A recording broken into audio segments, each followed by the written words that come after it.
నమస్తే welcome to TTV news bulletin లో ముందుగా హెడ్లైన్స్ ఇందిరమ్మ ఇండ్ల దరఖాస్తుల పరిశీలనను పకడ్బందీగా చేయాలి మంత్రి పొంగులేటి శ్రీనివాస్ రెడ్డి జర్నలిస్టుపై దాడిని ఖండించిన మంత్రి పొన్నం జర్నలిస్టులకు ప్రభుత్వం అండగా ఉంటుందని వెల్లడి ములుగు జిల్లా మండలంలో సీఎం కప్ మండల స్థాయి పోటీలను ప్రారంభించిన మంత్రి సీతక్క బాలికలతో కాసేపు కబడ్డీ ఆడి అలరించిన సీతక్క రాజమండ్రి టీఓ ఢిల్లీ విమాన సర్వీసులు ప్రారంభం సర్వీసులను ప్రారంభించిన కేంద్ర విమాన శాఖ మంత్రి కింజారపు రామ్మోహన్ నాయుడు అయ్యప్ప మాల ధరించాడని క్లాసులోకి అనుమతించని వైనం కొంపల్లిలోని ఢిల్లీ వరల్డ్ స్కూల్లో ఘటన ఎన్నికల సమయంలో అరబిందో కంపెనీని 5 కోట్లు డిమాండ్ చేసిన సోమిరెడ్డి తీవ్ర ఆరోపణలు చేసిన మాజీ మంత్రి కాకాని గోవర్ధన్ రెడ్డి కారు దగ్ధం మావోయిస్టుల పని కాదు కలప స్మగ్లర్ల పని తెలంగాణ రాష్ట్ర ప్రభుత్వం ప్రతిష్టాత్మకంగా చేపట్టిన ఇందిరమ్మ ఇండ్లకు సంబంధించి దరఖాస్తుల పరిశీలనను పకడ్బందీ చేయాలని అధికారులను ఆదేశించారు మంత్రి పొంగులేటి శ్రీనివాస్ రెడ్డి ఇందిరమ్మ ఇండ్ల కోసం ప్రజాపాలనలో వచ్చిన దాదాపు 80 లక్షల దరఖాస్తులను ఈ నెల 31లోగా పరిశీలించాలని మంత్రి ఆదేశించారు పరిశీలన చేసిన సర్వే వివరాలను మొబైల్ యాప్లో నిక్షిప్తం చేయాలన్నారు దీనికి సంబంధించిన ప్రతి 500 మందికి ఒక సర్వేయర్ను నియమించుకోవాలన్నారు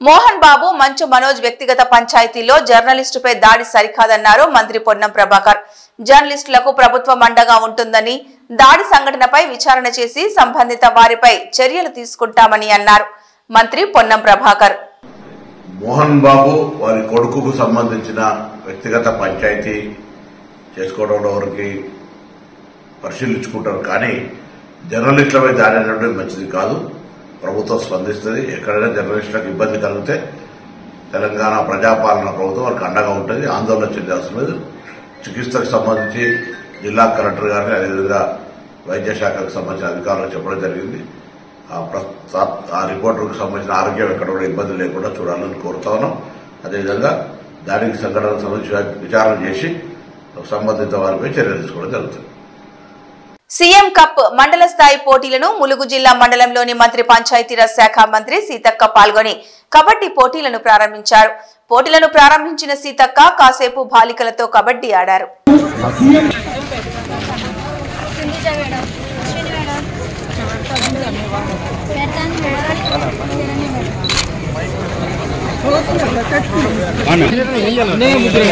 మేడం మీకు చెప్తాను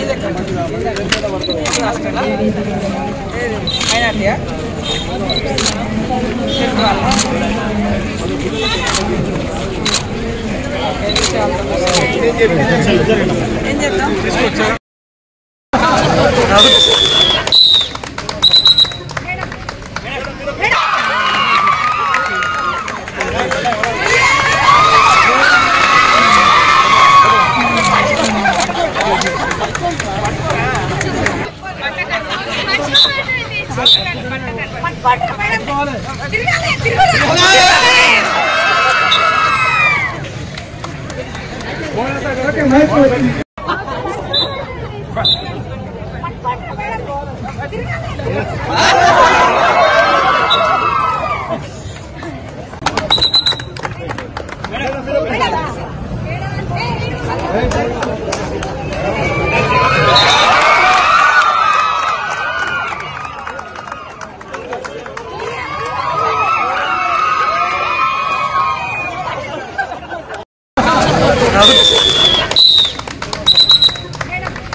రాజమండ్రిలో మధురాపుడి విమానాశ్రయం నుంచి ఢిల్లీకి గురువారం నుండి విమాన సర్వీసులు ప్రారంభమయ్యాయి.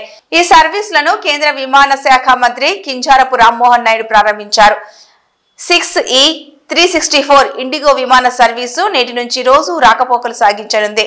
ఈ విమానం ఉదయం 6:30 గంటలకు ఢిల్లీ నుంచి మధురపూడికి, ఇక్కడి నుంచి ఉదయం 9:30 గంటలకు ఢిల్లీకి బయలుదేరుతుందని అధికారులు చెప్పారు. ఇప్పటికే రాజమండ్రి నుంచి ముంబైకి విమాన సర్వీసులు ప్రారంభం కాగా తాజా సర్వీసుతో ఉభయ గోదావరి ప్రజలు ఆనందం వ్యక్తం చేస్తున్నారు. ఈ కార్యక్రమంలో రాజమండ్రి పార్లమెంటు సభ్యురాలు దగ్గుపాటి పురంధేశ్వరి, కాకినాడ పార్లమెంటు సభ్యులు తంకెళ్ల ఉదయ్ శ్రీనివాస్, ఎమ్మెల్యేలు రెడ్డి వాసు, నల్లమిల్లి రామకృష్ణారెడ్డి, జ్యోతుల నెహ్రూ, గోరంట్ల బుచ్చయ్య చౌదరి తదితరులు పాల్గొన్నారు.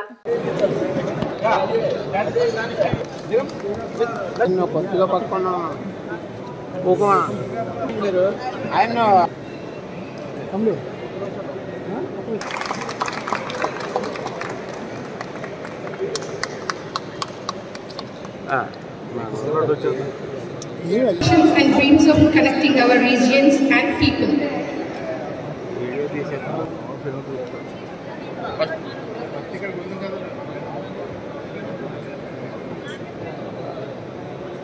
For the state.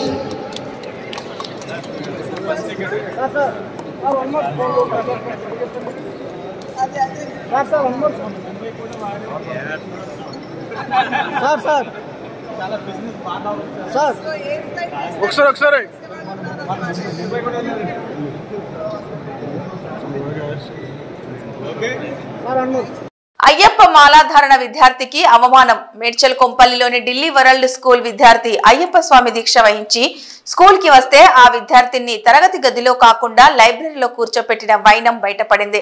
ఇకపై దీక్ష వస్త్రాలతో స్కూల్ కు రావద్దని ఢిల్లీ వరల్డ్ స్కూల్ యాజమాన్యం సర్క్యులర్ జారీ చేసింది. ఆ విద్యార్థిని స్కూల్ బస్సులో ఇంటికి పంపించేసింది.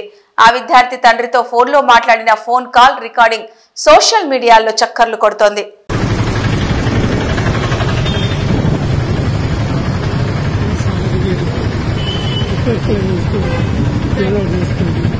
సాంశరణం అయ్యప్ప,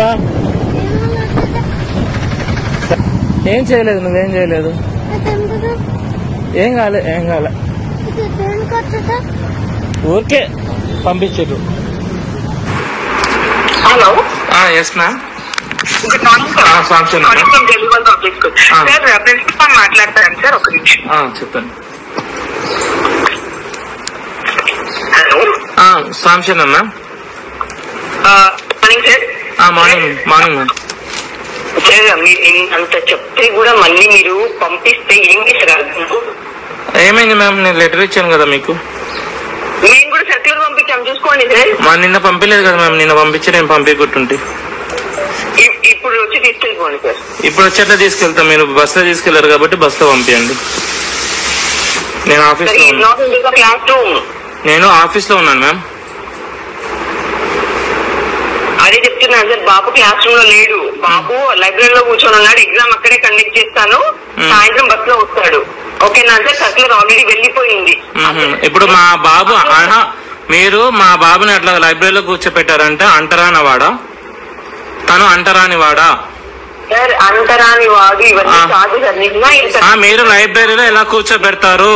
క్లాస్ లో కూర్చోబెట్టకుండా మీరు లైబ్రరీలో ఎలా కూర్చోబెడతారు మ్యామ్? తను అంటరాని వాడా?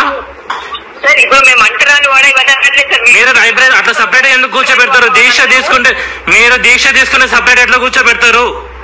అది ఎంతవరకు కరెక్టు? అది ఎంతవరకు కరెక్టు? అది ఎంతవరకు కరెక్టు? మీరు క్లాస్ లో కూర్చోబెట్టని చెప్తున్నా నేను. మీరు సపరేట్ గా కూర్చోబెట్టే అది పిల్లలకి అవమానం. అది మాకు అవమానం. చెప్పాము. నేను మళ్ళీ చెప్తున్నాను, మీరు క్లాస్ లో కూర్చోబెట్టారా? సరే సరే సార్, మీరు వచ్చి ఇమీడియట్ గా తీసుకెళ్ళండి. మీరు లైబ్రరీలో కూర్చోబెట్టారా? కావాల్సినట్టు సర్కులర్ కూడా పంపించాము. మీరు కారు దగ్ధం మావోయిస్టుల పని కాదని, కలప స్మగ్లర్ల పని అని అల్లూరి సీతారామరాజు జిల్లా చింతూరు మండలంలోని సర్వేల గ్రామం వద్ద మంగళవారం తెల్లవారుజామున కారు దగ్ధమైన విషయం తెలిసిందే. ఇప్పుడు ఈ కేసు మలుపు తిరిగింది. ఏటపాక గ్రామానికి చెందిన కార్పెంటర్ గుంటుపల్లి మనోజ్, గణేష్ అనే వ్యక్తులు నెలిపాక నుండి కారు AP20AE 5258 ని తీసుకొని చింతూరు మండలంలోని పేగ గ్రామంలో టేకు కలప కోసం వెళ్లి సుమారు 5 దుంగలను వేసుకొని తిరుగు ప్రయాణంలో సర్వేల గ్రామం దాటిన తర్వాత కారుని ఆపారు. దానిలో సీసాలో ఉన్న పెట్రోల్ లీక్ అయ్యి బగ్గుమని మంటలు లేచాయి. వాహనం దగ్ధమయ్యింది. ఈ ప్రమాదంలో కలప స్మగ్లర్లకు కూడా గాయాలైనట్టు తెలిసిందే. దగ్ధమైన కారు చాసిస్ నెంబర్ ఆధారంగా దర్యాప్తు చేస్తున్నారు. విషయం గురించి చింతూరు సీఐ దుర్గా ప్రసాద్ వివరణ కోరగా, కారు దగ్ధం చేసింది మావోయిస్టులు కాదని, ఇంకా దర్యాప్తు చేస్తున్నామని, పూర్తి వివరాలు త్వరలోనే వెల్లడిస్తామని అన్నారు.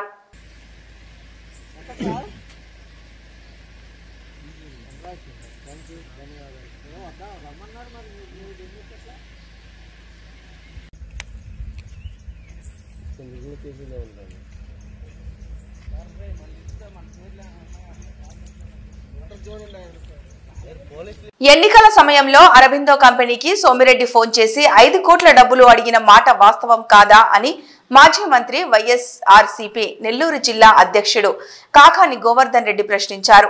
డబ్బులు ఇవ్వలేదనే అరబిందో మీద ప్రెస్ మీట్లు పెట్టి తిడుతున్నారు. అరబిందో కంపెనీ దగ్గర డబ్బులు తీసుకోలేదని, కాణిపాకంలో సోమిరెడ్డి ప్రమాణం చెయ్యగలడా అని సవాల్ విసిరారు. ఆంధ్ర రాష్ట్రంలో రైతులకు సంబంధించి కూటమి ప్రభుత్వం అధికారంలోకి వచ్చిన తర్వాత ఎన్నికలకు ముందు ఇచ్చినటువంటి హామీలని అమలు చేయకపోవడంతో పాటు రైతులు అనేక రకాలైనటువంటి ఇబ్బందులను ఎదుర్కోవాల్సినటువంటి పరిస్థితులు దాపురించాయి. చంద్రబాబు నాయుడికి ఏ రోజు కూడా స్వతహాగా ఒక్క ఆలోచన కూడా రాదు, ఇతరులను కాపీ కొట్టడం తప్ప. జగన్మోహన్ రెడ్డి గారు తీసుకొచ్చినటువంటి ఈ విధానానికి, పెట్టుబడి సహాయం విధానాన్ని, ఆయన 13,500 రూపాయలు ఇస్తే నేను 20,000 రూపాయలు ఇస్తానని ఘనంగా ప్రకటించాడు. అధికారంలోకి వచ్చాడు. ఎన్నికల్లో ఏం చెప్పాడు? వచ్చిన వెంటనే నేను 20,000 రూపాయలు ఇస్తానని చెప్పాడు. ఆ 20,000 రూపాయలు ఈరోజు మొండి చేయి చూపించాడు. ఈ బడ్జెట్లో కేటాయించలేదు. అంటే ఒక్క సంవత్సరం ఈ రోజుకు వాళ్ళకి ఎగ్గొట్టేసినట్లు లెక్క. ప్రధానంగా రైతులకు సంబంధించి ఇవ్వాల్సినటువంటి పెట్టుబడి సహాయం మీద వైఎస్ఆర్ కాంగ్రెస్ పార్టీ పోరాటం చేస్తుంది. ఇప్పటికే మా నాయకుడు జగన్మోహన్ రెడ్డి గారు అనేక సందర్భాల్లో రైతులకు మీరు ఇచ్చినటువంటి వాగ్దానాన్ని నిలబెట్టుకోండి అని చెప్పి కూడా కోరడం జరిగింది. ఒక ప్రధానమైనటువంటి అంశం అది. రెండవది ఉచిత పంటల బీమా.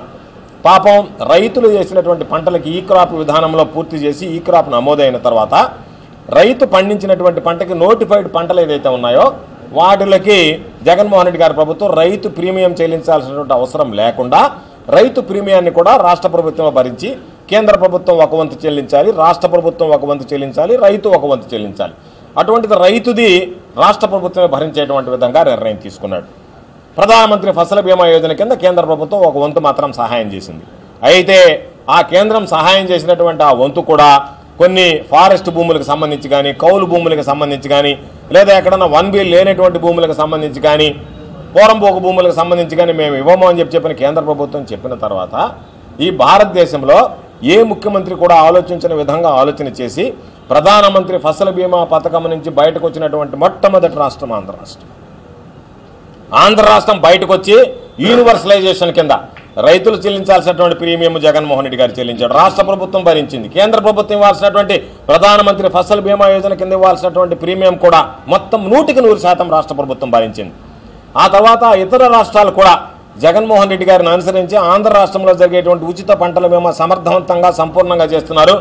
కాబట్టి మేము కూడా ప్రధానమంత్రి ఫసల్ బీమా యోజన నుంచి వైదొలుగుతాము అంటే ఆ రోజు ప్రధానమంత్రి గారు జోక్యం చేసుకోవడం, వ్యవసాయ శాఖ మంత్రిగా ఉన్నటువంటి నరేంద్ర సింగ్ తోమర్ గారు స్వయంగా జగన్మోహన్ రెడ్డి గారితో మాట్లాడి మీ విధానాల ప్రకారం భారతదేశంలోనే ఈ పంటలకు సంబంధించినటువంటి బీమా యొక్క విధి విధానాలు మారుస్తున్నాం, దాని ప్రకారం మేము మీరు చెప్పినట్టుగానే దేశవ్యాప్తంగా అమలు చేస్తామని చెప్పి ఈ భారతదేశంలో యూనివర్సలైజేషన్ కింద పంటల బీమా తీసుకొచ్చినటువంటి ఘనత జగన్మోహన్ రెడ్డి గారిది. ఆంధ్ర రాష్ట్రంలో ఉచిత పంటల బీమా రైతు అనేటువంటి వాడికి ₹1 కూడా ప్రీమియం చెల్లించాల్సినటువంటి అవసరం లేకుండా, రైతులకి ఈరోజు అవగాహన లేదు, అవసరాలు లేవు, పాపం తెలియదు. అటువంటిది వాళ్ళకి భారం అవుతుంది ప్రీమియం అందుకని కట్టాల్సినటువంటి పని లేదులేని చెప్పి కట్టడం నష్టపోతే పాప వాళ్ళకి పంట ప్రీమియం రాదని చెప్పి నేరుగా చెల్లించాడు. చంద్రబాబు నాయుడు రాగానే దానికి మంగళం పాడేటువంటి కార్యక్రమం, రైతు చెల్లిస్తే మా వాటా మేము ఇస్తాం, లేకపోతే మేము ఇవ్వం అంటే అక్కడ కూడా మిగిలించుకోవడానికి రైతులు చెల్లించేటువంటి దాంట్లో కకృతి పడుతున్నాడు. రైతులు ఎంత తక్కువ చెల్లిస్తే నా మీద అంత భారం తగ్గుతుంది అనుకుంటున్నాడు తప్ప రైతు సంక్షేమాన్ని గురించి ఆలోచన చేసేటువంటి పరిస్థితి లేదు. కాబట్టి ఈ రెండు విషయాలతో పాటు కొన్ని దగ్గరలో ఏదైతే ధాన్యం ఈరోజు సేకరణ జరుగుతుందో ఆ ధాన్యం సేకరణలో అవకతవకలు జరుగుతున్నాయి. రైతులు ఇబ్బందులు పడుతున్నారు, గిట్టుబాటు ధరలకు దళారులు దోచుకుపోతున్నారు. మన జిల్లాలో కూడా ఈరోజు పంటల సాగు ప్రారంభమైంది, నాట్లు పూర్తవుతున్నాయి. కాబట్టి ఈ దిశలో రేపు జరిగేటువంటి రోజుల్లో ఇప్పటి నుంచే మీరు సమర్థవంతమైనటువంటి ప్రణాళికతో రైతులను ఇబ్బంది పెట్టకుండా రైతులకు సంబంధించినటువంటి ధాన్యం సేకరణ విషయంలో కానీ గిట్టుబాటు ధర కల్పించడంలో కానీ మీరు ముందస్తు చర్యలు తీసుకోండి అని చెప్పి కోరడంతో పాటు ఏదైతే ఎరువులు ఉన్నాయో, యూరియా లాంటి ఎరువులు ఏదైతే ఉన్నాయో, యూరియా, DAP ఇవన్నీ గతంలో వైఎస్ఆర్ కాంగ్రెస్ పార్టీ ప్రభుత్వంలో నేరుగా ఇంటి ముంగిటికే రైతు భరోసా కేంద్రాలకు ఇచ్చేసేవాళ్ళం. రైతు భరోసా కేంద్రాల ద్వారా ఈ ఎరువులన్నీ కూడా పంపిణీ చేయడం జరిగేది. ఈరోజు చంద్రబాబు నాయుడు గారి ప్రభుత్వంలో ముందుగా మీరు డబ్బు కడితే అది కూడా తెలుగుదేశం పార్టీకి సంబంధించినటువంటి వాళ్ళైతే వాళ్ళ వరకు మేము ఊళ్ళో తెచ్చిస్తాం, మేమంటూ తెచ్చిచ్చేది లేదు అని చెప్పారు. దానివల్ల పాప రైతులు తీవ్రమైనటువంటి వేదన గురి కావాల్సి వస్తుంది. నిన్నటిదాకా ఇంటి ముంగిటికి వచ్చినటువంటి ఎరువులు ఈరోజు పొలవమని చెప్పి వెళ్ళి ఆ సొసైటీల దగ్గరికో లేకపోతే ఏదైనా ప్రైవేట్ యాజమాన్యం దగ్గరికి పోయి వాళ్ళు చెప్పినటువంటి బ్లాక్ మార్కెట్లో కొనుక్కొని తీసుకురావాల్సినటువంటి దుస్థితి ఏర్పడింది. కాబట్టి రైతులకి ఇది పెనుభారంగా మారుతుంది. కాబట్టి రైతుల యొక్క వసతి సదుపాయాలు కల్పించాల్సినటువంటి బాధ్యత ప్రభుత్వం మీద ఉంది. కాబట్టి ప్రభుత్వం ఆ దిశగా ఆలోచన చేయమని చెప్పి కోరుతున్నాం. గుంటూరు మంగళగిరి మండల పరిధిలోని ఏపీ ఎస్పీ 6వ పటాలములో 34వ స్పోర్ట్స్ మీట్ నిర్వహించారు. 3 రోజుల పాటు జరిగే కార్యక్రమాన్ని ఏపీ ఎస్పీ DIG బి రాజకుమారి ప్రారంభించారు.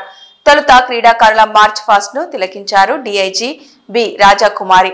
కార్యక్రమంలో బెటాలియన్ కమాండెంట్ కె నాగేష్ బాబు, అడిషనల్ కమాండెంట్ డి ఆశీర్వాదం, fire DG Madireddy Pratap, octopus commandant Ravichandra, battalion సిబ్బంది పాల్గొన్నారు.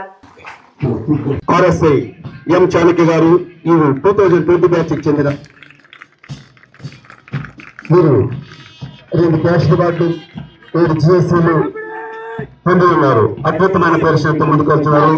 ఈనాటి కార్యక్రమం ముఖ్య అతిథి మన DIG మేడం గారికి గౌరవ సమర్పిస్తూ ముందుకు వచ్చి పంపించాలి. అద్భుతమైన మార్చ్ ఫాస్ట్ తో ముందుకు జరుగుతుంది.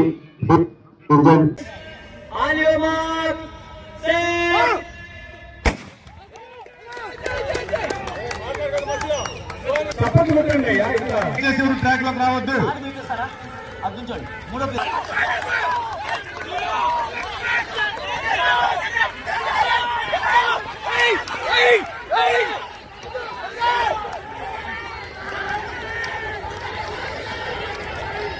నంద్యాల జిల్లా నందికొట్కూరు పోలీస్ స్టేషన్లో నిన్న పట్టణంలోని బైరెడ్డి నగర్లో జరిగిన విద్యార్థి మృతిపై పోలీసులు వివరాలను వెల్లడించారు.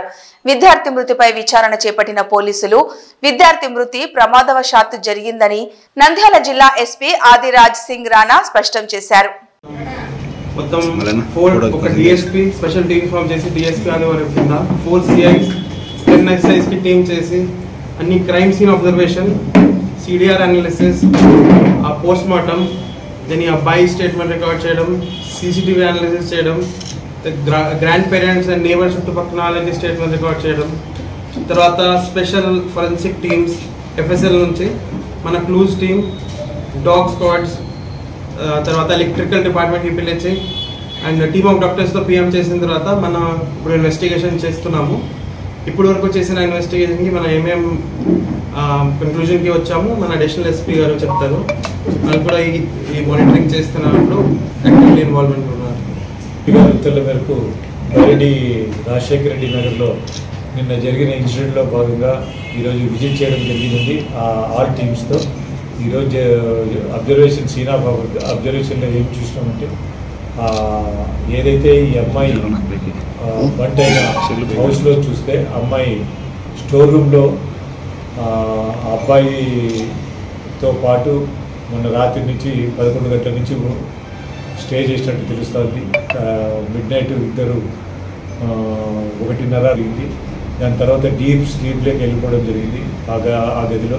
ఆ గదిలో ఒక మూలక అంటే కార్నర్లో ఈ ఎక్స్ప్లోజివ్ మెటీరియల్స్ లైక్ థిన్నరు, పెయింట్స్, తర్వాత టర్పెంటైలు, ఈ సింథటిక్ రిలేటెడ్ ఓల్డ్ క్లోత్స్ అన్నీ అక్కడ ఉన్నాయి ఆ స్టోర్ రూమ్లో. అది యాక్చువల్గా వాళ్ళు స్టోర్ రూమ్గా యూజ్ చేస్తున్నారు. దాన్ని ఆ అమ్మాయి అడ్వర్టైజ్గా తీసుకొని వాళ్ళ తాతకు వాళ్ళ అమ్మమ్మకు తెలియకోకుండా అబ్బాయితో కలవాలనే ఉద్దేశంతో అబ్బాయితో ఆ రూమ్లో ఉండడం జరిగింది. ఆ టైంలో వాళ్ళు ఈ ఇది ఫైర్కి సంబంధించిన మెటీరియల్తో పాటు కింద ఈ మస్కెటో ఆయిల్ ఒకటి పెట్టడం జరిగింది. కింద ఎగ్జాక్ట్ వాళ్ళ మంచం కింద పెట్టుకున్నారు. దాని చుట్టూ కూడా ఈ సింథటిక్ ఆర్టికల్స్ అన్నీ ఉన్నాయి. ప్లస్ ఏదైతే టర్పంట్ ఆయిల్ ఉందో తర్వాత థిన్నర్ ఉందో అక్కడి నుంచి లీకేజ్ అనేది జరిగింది ఒక బాటిల్లో నుంచి. అది క్లోజ్గా ఈ టాటైస్ ఇది కాయలు పెట్టారు, మస్కిటో కాయలు. దానివల్ల ఆ ఫ్లేమ్స్ అన్నీ అంటుకొని ఒకటేసారి బర్న్ వచ్చేసి అబ్బాయికి ప్లస్ అమ్మాయికి ఫైర్ జరగడం జరిగింది. అది కూడా అమ్మాయి నియర్ బై ఫ్లేమ్స్ దగ్గర పడుకుంది, అబ్బాయి అవుట్ సైడ్ పడుకున్నారు. ఇద్దరు ఆ ఫ్లేమ్స్కి ఒకటేసారి పైకి లేచి బయటికి రావాలని ప్రయత్నిస్తూ డోర్ని తొయ్యడం జరిగింది. ఆ దాంట్లో భాగంగా అబ్బాయి ఫస్ట్ బయటకు వచ్చాడు. ఈ అమ్మాయికి ఫ్లేమ్స్ ఎక్కువ వచ్చి అమ్మాయి కింద పడింది. అదే సమయంలో వాళ్ళ అమ్మాయి వాళ్ళ తాతగారు ఇంట్లో నుంచి బయటకు వచ్చేసాడు. చూసేటప్పటికి అమ్మాయి టోటల్ బయట అవుతూ ఉండిందట. అతను ఎటువంటి రిస్క్లోకి పోవడానికి కూడా భయపడినాడు ఆ ఫ్లేమ్స్లో చూసి. ఎందుకంటే సార్ లోపలికి పోయలేకపోయినాడు, అమ్మాయి కాలుతుంది. తర్వాత ఈ అబ్బాయి కూడా పడిపోయినాడు. తర్వాత ఈ అబ్బాయి ఈ ఫ్లేమ్స్కి తట్టుకోలేక రోడ్డు మీదకి అంటే నేనే తీసుకొచ్చి కూర్చోబెట్టాను. కూర్చోబెట్టిన తర్వాత అబ్బాయి క్లాత్స్ అన్ని కాలిపోయినందుకు నేనే ఇంట్లో నుంచి తీసుకొని వచ్చి క్లాత్స్ ఇవ్వడం జరిగింది. ఆ అబ్బాయి కూడా అక్కడే ఉన్నాడు. ఇదంతా ఈ రకంగా జరిగిందని చెప్పడం జరిగింది. దాంట్లో భాగంగా ఇన్వెస్టిగేషన్ ఆల్ టైప్ ఆఫ్ ఇన్వెస్టిగేషన్లో భాగంగా అన్నీ పరిశీలిస్తే లోపల ఈ సింథటిక్ ఆర్టికల్స్ కానీ ప్లాస్టిక్ ఐటమ్స్ కానీ ఈ కాటన్ మీద వేసిన ఈ ప్లాస్టిక్ మ్యాట్ కానీ ఇవన్నీ కారణాలుగా మాకు కనిపిస్తుంది. ఆల్ ఆఫ్ సడన్ ఫ్లేమ్స్ రావడం వల్ల దీంట్లో అన్ని రూపాల్లో మేము చెక్ చేయడం జరిగింది. అంటే హోమ్ సైడా లేకుంటే యాక్సిడెంటలా అంటే బయట వాళ్ళు చెప్పడము వివిధ రకాలుగా సోషల్ మీడియాలో ఏదో ఊహించుకొని వాళ్ళంతా చేస్తున్న వల్ల ఇన్ని టీములను ఫామ్ చేసి క్లియర్గా దాన్ని ఇన్వెస్టిగేషన్ చేయడం జరుగుతుందండి. దీంట్లో భాగంగా ఆల్ డిపార్ట్మెంట్స్ నుంచి మేము రిపోర్ట్స్ వచ్చినాక మేము ఈ కేసుని ఫైనలైజ్ చేస్తాము. ఆల్మోస్ట్ ఆల్ ఇది ఎటువంటి హోమ్ సైడ్ కానీ లేకుంటే ఇది ఎటువంటి సూసైడ్ టెండెన్సీ కానీ ఏది లేదండి. అమ్మాయికి కూడా చాలా 3 years నుంచి అక్వైంటెన్స్ ఫ్రీగా వచ్చిపోతున్నాడు. ఏమంటే వాళ్ళ ఓల్డ్ ఏజ్ పేరెంట్స్ నుంచి ఈ అమ్మాయి అడ్వాంటేజ్ తీసుకొని అబ్బాయితో రెగ్యులర్గా మీట్ అవుతుంది. దాంట్లో భాగంగా ఇది యాక్సిడెంటల్గా జరిగిన యాక్సిడెంటే కానీ మిగతా ఏమీ నో ఫాల్ట్ లేదు. దీంట్లో ఎటువంటి అనుమానం లేదు. ఇప్పుడు ప్రస్తుతం తెలుగు రాష్ట్రాల్లో ప్రకంపనలు సృష్టిస్తున్న మంచు ఫ్యామిలీ వివాదంపై రాచకొండ సిపి సీరియస్ అయిన విషయం తెలిసిందే. ఈ నేపథ్యంలోనే ఆయన మోహన్ బాబు, మంచు విష్ణు, మనోజ్లకు నోటీసులు ఇచ్చారు. ఇప్పటికే మనోజ్ విచారణకు హాజరు కాగా మోహన్ బాబుకి ఆరోగ్య కారణాల రీత్యా తెలంగాణ హైకోర్టు ఉపశమనం కల్పించిన విషయం తెలిసిందే. తాజాగా విచారణలో భాగంగా మంచు విష్ణు సిపి ముందు హాజరయ్యారు. ఈ క్రమంలోనే సిపి విష్ణుకి వార్నింగ్ ఇచ్చినట్లు తెలుస్తోంది. మరోసారి శాంతి భద్రతలకు విఘాతం కలిగేలా వ్యవహరించవద్దని కమిషనర్ విష్ణుకి సూచించినట్లు సమాచారం.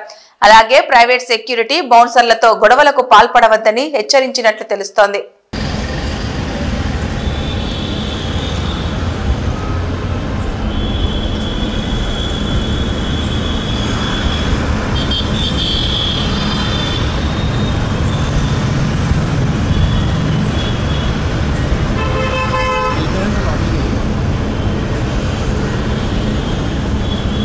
కడప జిల్లా పులివెందులలో నాటు తుపాకీతో హల్చల్ చేశాడు ఓ వ్యక్తి. పులివెందుల్లోని ఆటోనగర్ సమీపంలో ఉన్న క్లబ్ లో తుమ్మలపల్లికి చెందిన కోరా నాగిరెడ్డితో బబ్లు అనే వ్యక్తి ఘర్షణ పడగా బబ్లు కోరా నాగిరెడ్డిని గాయపరిచినట్లు తెలుస్తోంది. నాగిరెడ్డికి తలపై గాయాలు కావడంతో పులివెందుల ఏరియా ఆసుపత్రికి తరలించారు. శివప్రసాద్ బబ్బులు అంటారు. దేంతో దాడి చేసినారు? వెపన్. దేనికంటే ఇంతకు మేము చిన్న నాకు డబ్బులు ఇవ్వాలి. శివప్రసాద్ అనేవాడు డబ్బులు కొంత సెటిల్మెంట్ చేసిన కొంత ఇవ్వాలి, ఎప్పుడో కొన్ని ఇచ్చాను మీకు బాగుపడుతుంది అంటాను కదా. ఏ ఒబ్బరు అడిగితే వాడు ఏదంటే చిట్టాను. తిట్టిన తర్వాత మనసు పెట్టుకుని దాడి చేశాను. ఇవి ఈ బులెటిన్ అప్డేట్స్.